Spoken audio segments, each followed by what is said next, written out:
વ્રજ વિહાર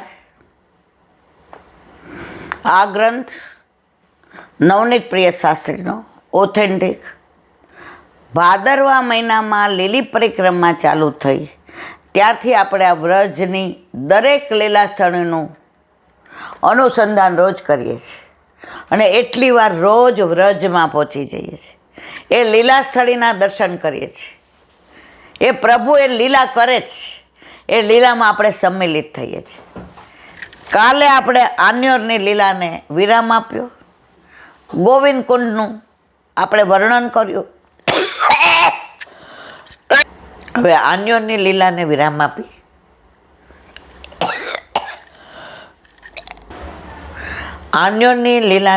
આપી હવે ગોવિંદ કુંડ તરફ આગળ વધીએ.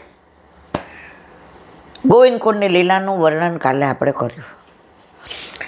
ત્યાં અનુસંધાન મોહન ભંગીનું આવે છે. મોહન ભંગી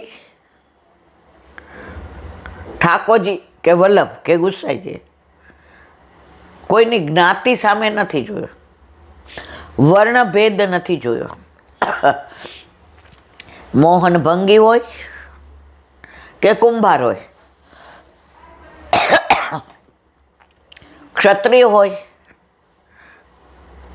કે કણબી હોય, યવન હોય, રસગાન જુઓ, પીરજાદી જુઓ, અલીખાન પઠાણ જુઓ, વેશ્યા જુઓ, તો એવા મોહન ભંગી ઠાકોરજી એને દર્શન પાછળી બારીમાંથી આવતા હતા.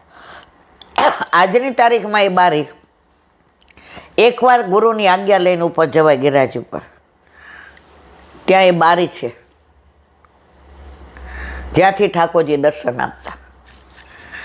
હવે એકવાર મોહન ભંગીના મનમાં મનોરથ કે આપણે તો ભંગી, આપણી યારે ઠાકોરજી થોડું સ્પર્શ કરવા દે, આપણને થોડા અડવા દે. એકવાર ગોવિંદ સ્વામી કશા કામથી ને મથુરા ગયા. ઠાકોરજી કે આજે મેળ પડી ગયો, આજે ગોવિંદો મને ન કરવા દે. આ બધું બ્રાહ્મણ હતા ને ગોરવા, બ્રાહ્મણ હતા કનોજના, એટલે એ બહુ મર્યાદામાં માને, અપરસમાં, એટલે એ તો આને સ્પર્શ પણ ન કરવા. હવે મથુરા ગયા. ઠાકોરજી કે આજ મોહન ભંગીનો મેળ પડી ગયો, એટલે આવતા હતા તો મોહન ભંગીના ખભે ચડી ગયા. અને આમ ચારે બાજુ જુએ, કોના ખભે બેઠો? મોહન ભંગી. હવે કામ વહેલું પૂરું થઈ ગયું તો ગોવિંદ સ્વામી આવ્યા. અરે આ શું કરો છો? ઉતરો, નીચે ઉતરો. આ મોહન ભંગીની માથે બેઠા, ઉતરો. ઉતાર્યા પરાણ, સ્નાન કરો. મોહન ભંગીના આયડા, સ્નાન કરો. ઠાકોરજી કે નથી કરું, જા તા થાય કર લે. પણ ગોવિંદ સ્વામી છોડે? ધક્કો માર્યો ગોવિંદ કુંડમાં. ભીના ધ્રુજતા ધ્રુજતા આવ્યા, મંદિરમાં આમ ઊભા રહ્યા અને આખું બધું ભીનું ભીનું.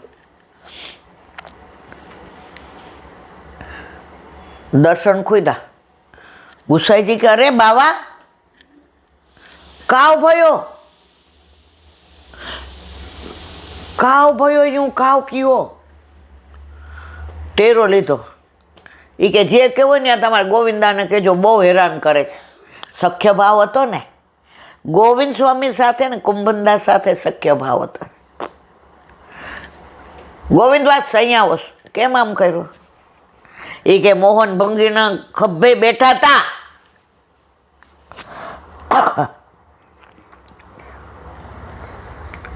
એટલે ગુસાઈજી એવું કીધું, બ્રહ્મ કદી છોવાય નહીં.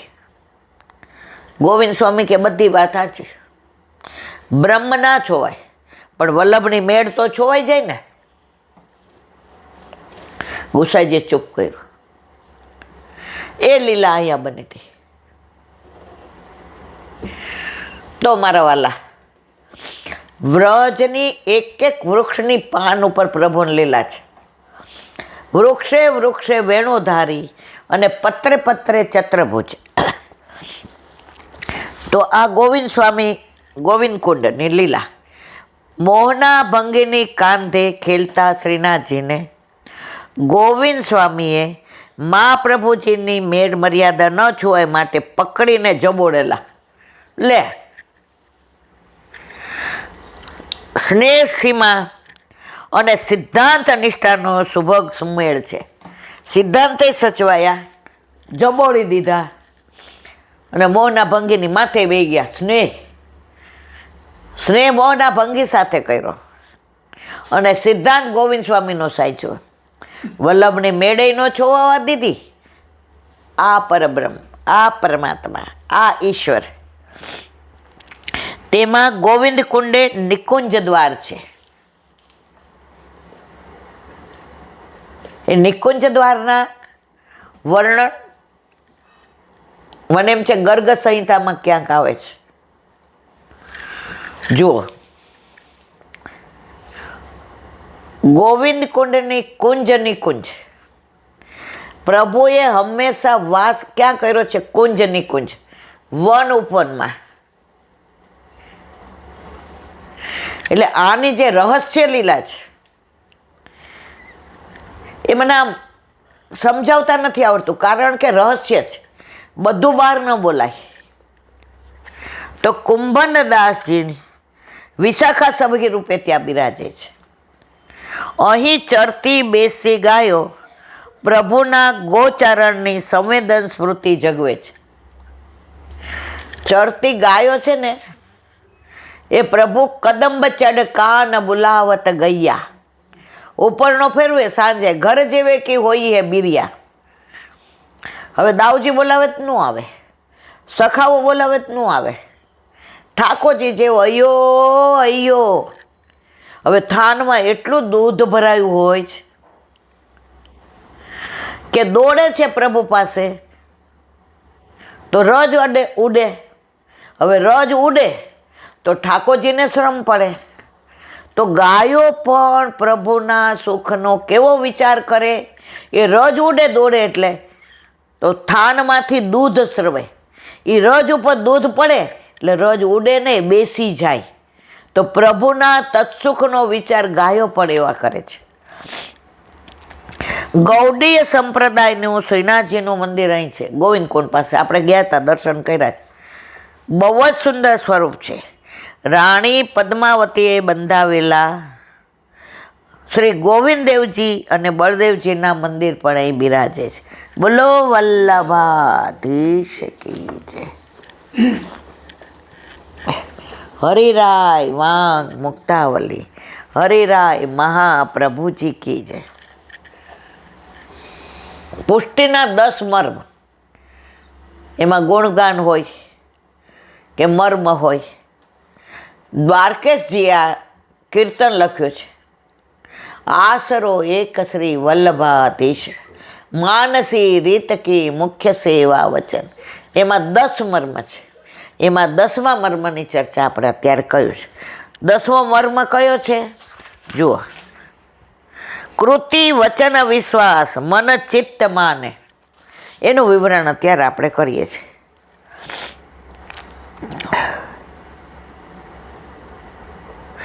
ભગવાન અને ભગવદીઓને જુદા ન માનવા. ભગવાનને જેટલા તમે માનો છો એટલું જ ભગવદીઓનું સ્વરૂપ છે. કારણ કે ઠાકોરજી શું કહે છે? મારા પ્રાણ થકી મને વૈષ્ણવ વાલા. ઠાકોરજી પાછળ ચાલે, ભક્તને આગળ ચલાવે. કે એના ચરણની રજ ઉડે તો મારી અંદર હજારો બ્રહ્માંડ છે એ પવિત્ર થઈ જાય. અથવા તો એવું લૌકિક રૂપ જોવામાં આવે તો પણ ભગવદીઓમાં ભગવત તુલ્ય વિશ્વાસ રાખવો. વંચકોથી દૂર રહેવો. વંચકોના આ જમાનામાં ઓળખવા મુશ્કેલ છે. જુઓ, દુર્જનો સજ્જનોની નિંદા કરે એનો દાખલો આપ્યો કે કાગડો હોય ને, કાગડો એ કોયલના અવાજને દબાવી દે. કાગડો કોયલના અવાજને દબાવી દે, પણ કોયલનો અવાજ ન લાવી શકે, એ કાગડો જ રહે. કાગડો કોયલના અવાજને દબાવી શકે, પણ પોતે કોયલનો અવાજ ન કાઢી શકે, ન બની શકે. એવી રીતે દુર્જનો સજ્જનોને દબાવી દે, સજ્જનોની નિંદા કરે, સજ્જનોને હેરાન કરે, સજ્જનોની પાછળ નિંદા કરે, પણ પોતે સજ્જન ન બને. એ તો દુર્જનના દુર્જન જ રહે. એટલે જેમ કોયલ દબાઈ જશે પણ અવાજ તો એનો જ રહેશે, એમ દુર્જનો ગમે એટલો સજ્જનોને દબાવે પણ એનો અવાજ દબાશે નહીં, કારણ એના ઉપર વલ્લભની કૃપા છે.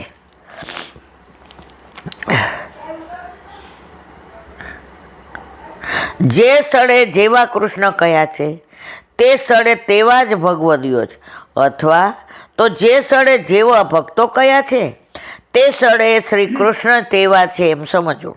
જો ભગવદીઓ જુદી રીતે જણાતા હોય તો પણ એવો ભગવદી હોવાથી ભગવત સદૃશ જાણવા કોઈ ભક્તમાં ભક્ત તરીકેના જે લક્ષણો હોવા જોઈએ તે આપણાથી જોઈ ન શકાય, અને બીજા કેટલાક વિપરીત લક્ષણો જોવામાં આવે તો પણ એમના સ્વામીનો સંબંધ થયેલો હોવાથી સ્વરૂપાત્મક સમજવા. ટૂંકમાં વૈષ્ણવના દોષ ન જોવા. આજે જ એક બેન મંદિરમાં પૂછવા આવ્યા કે મારે પાઠ રખાવવા છે. એટલે ઓલા બેને એમ કીધું આપણે સત્સંગ રખાવીએ તો? એ કે ના, મારે પાઠ રખાવવા છે. એટલે બીજા બેને એને પૂછ્યું, એ કે તમારા ઘર ઠાકોરજી બિરાજે છે? ના, અમે બધા માનીએ, અમે બધામાં માનીએ. ઓલા બેન કે સારું થયું ને, જે બધામાં માનતા હોય એના ઘરે સત્સંગ કરવા જઈએ, પાત્ર વિના પીરસીએ એટલે ધૂળમાં જ મળે. તો ઠાકોરજી પોતાના ભક્તોનું ધ્યાન રાખે છે. એક બેને કાળો દોરો પહેર્યો હતો ગળામાં, અને પછી કેળા ને ચીકુ ને બધું. એટલે બીજા બેને પૂછ્યું, એ કે તમે માતાજી માનો છો ને, ત્યાં આરતી કરીને આવ્યા ને? એ કે મારા દીકરાનો જન્મ દિવસ છે ને, અડધા ત્યાં ધર્યા ને અડધા લઈ આવી. આપણે તો અર્ધભુક્ત ઘરમાંય ધ્યાન રાખીએ છીએ. મેવો આવે તો પેલા કોનો હોય? ઠાકોરજીનો. દૂધ આવે તો પેલા કોનું હોય? ઠાકોરજીનું. આજે જેવું થયું, એટલે સિંગદાણા નવા આવ્યા એટલે સવારે શેમાં નાખવા હતા તો તૃપ્તિ કે નહીં મળે. કેમ? નવા આવ્યા જ પહેલાં પ્રભુમાં એનો વિનિયોગ થશે. કાંઈ સન્મુખ કરીએ ને એટલે હું કહું હમણાં નહીં, પ્રભુ અરોગવા માંડે એને ખબર પડે કેવું જ. સન્મુખ કર્યું જ ભલે, પણ આપણે લેવાનું પછી, કારણ સાક્ષાત છે. એટલે જે અન્ય માર્ગીઓ છે ને એના બધી સમજણ ન પડે. અર્ધ ભૂખતો એટલે શું, અડધું દેવાય ન દેવાય ને.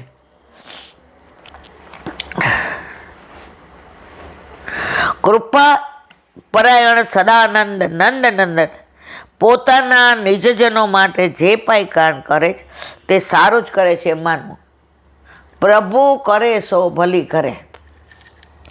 આપણા હિતનો જ આપણા ઠાકોરજી કરે.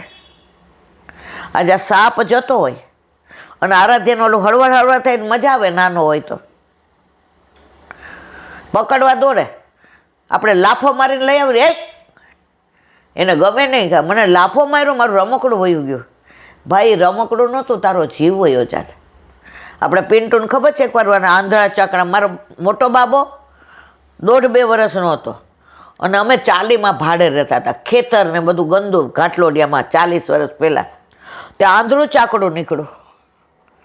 હવે હું ઓફિસથી આવી સાયકલ લઈને, અને આ મને લાગે હજી આવતા જ હતા. સાયકલ એક એટલે એક જણ બસમાં જાય ને એક જણ સાયકલ લઈ જાય, પૈસા તો હતા નહીં. ઓલું આંધળા ચાકડાને સરકતું જોયું ને એટલે જઈને વચ્ચે ઊભો રહી ગયો આમ. હવે મારી તો રાડ ફાટી ગઈ. આંધળું ચાકડું પકડી લે ને પછી છોડે નહીં. પણ ઠાકોરજી જેને તો આંધળા ચાકડા વચ્ચે ઊભો રહી ગયો અને તાલી પાડે ને મજા આવે. અને અમારા બેયની તો રાડ ફાટી જાય આંખમાંથી પાણીને. હું દોડી તો આણે મારો હાથ પકડી લીધો. પછી એને સૌથી વધુ ભાવતા હોય ને તો ગ્લુકોઝના બિસ્કિટ. એટલે આણે ઓલું પડીકું ખોલી અને એ કે લે કૂદકો મારીને આવ્યો. જેને વિઠ્ઠલનાથ વિચારે રે એને પ્રગટ પદાર્થ ચારે રે.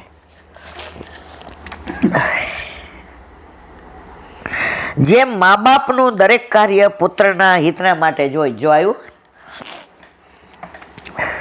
એમ માનવાની પુત્રની પણ ફરજ છે. તેમ જીવોએ પણ એમ માનવું કે પ્રભુનો સંબંધ ધરાવનારા મહાનુભાવી ભગવદીઓ જે કાંઈ કરે તે સારું જ કરે છે. માટે સર્વથી પહેલાં ભગવદીઓમાં વિશ્વાસ રાખવો, એમના દરેક કાર્યમાં ઉત્તમતા જોવી. મહાપ્રભુજી કે દયારામભાઈના ચંદ્રાવલા.